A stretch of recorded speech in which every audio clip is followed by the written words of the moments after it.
Let's analyze a snippet of a TOEFL writing for an academic discussion response on the topic. What should governments do to improve the overall quality of life for their residents? Why do you believe this approach is important? The response runs as follows. Education should be the top priority for governments when it comes to improving the quality of life for residents. The response has a good opening statement. Let's take a look at the next sentence. Education is a powerful tool that can offer people many opportunities, but it doesn't always break the cycle of poverty. The beginning of the sentence aligns with the topic and supports the previous statement.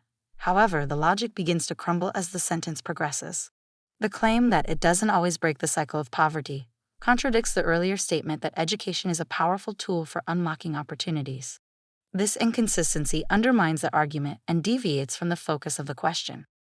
The task asks what governments should prioritize to improve the quality of life and why, not whether education can break the poverty cycle.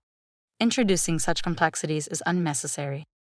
The writer should simply state what governments should focus on and why, without introducing conflicting points about the limitations of education.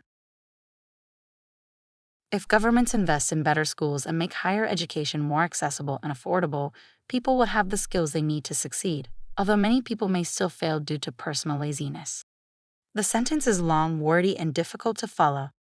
The sentence introduces irrelevant details. The task does not ask the writer to explain why people fail, nor does the introduction mention laziness as a factor. This detail feels disconnected from the rest of the response and disrupts its flow. If the writer drops this portion, the sentence will make a much stronger supporting argument.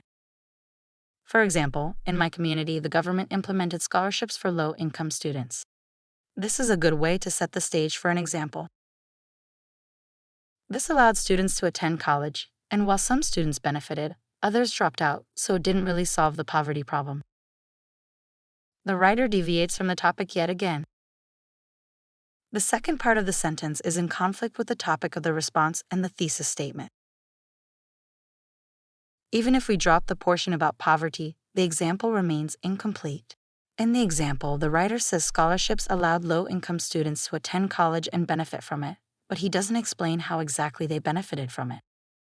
The writer fails to connect the example with the opening statement, where he describes education as a powerful tool that opens up many opportunities.